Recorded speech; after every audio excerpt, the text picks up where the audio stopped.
being in the pilot seat of a massive jet as it soars through the sky.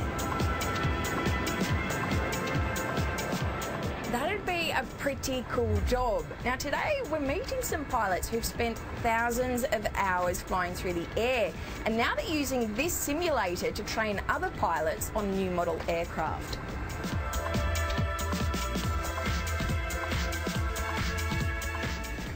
Dave, pilots have to train for years and years before they can even take to the sky in an airliner. So why is there a need for flight simulators?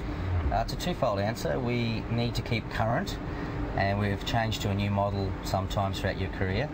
So because it's a new model of aircraft, this is the Boeing 777-300ER, we have to learn the newest procedures, and it's a legal thing as well. We need to keep current, and we need to have a check on our pilots so they maintain a certain standard. So, and that's a 6-monthly thing, and every 6 months we do that. Flight simulators allow pilots to discover the difference with flying new models without even having to leave the ground. Another experienced captain that trains new pilots is Ken Pascoe. Okay, Ken, we've seen this noisy simulator moving quite a bit behind us. Is that to add to the realism of the whole experience? Absolutely. It's there to give the pilot the feeling that he's really flying an aeroplane, and what he does has effect on his position in the air and moving up and down. You'll feel turbulence, and you'll even feel taxi lights as you taxi over them on the runway with a bump in the simulator. Now, pilots, when they're flying, they have to fly in lots of different weather conditions.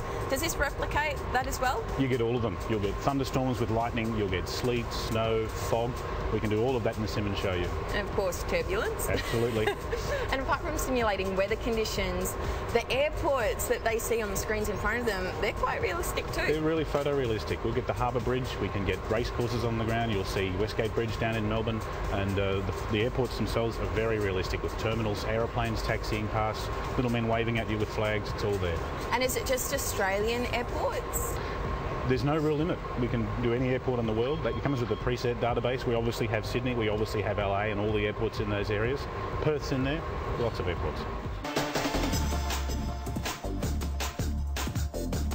Okay, Ken, we've frozen the simulator for our chat now, but tell me, this is a serious set of instruments. What are the main parts? There's a lot going on, isn't there? This is what we use to fly the plane. It's called the control column. If you push it forward, you go down. If you bring it back, you go up. If you roll it this way, you go left, and if you roll it to the right, you turn right.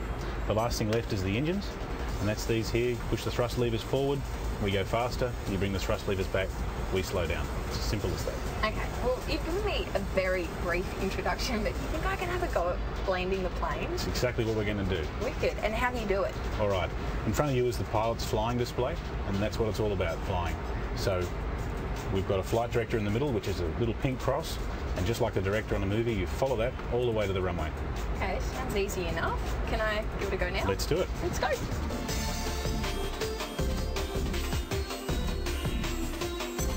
All right. Okay, well that definitely wasn't a textbook landing, and you can certainly see why qualified pilots have to train for years and years to fly.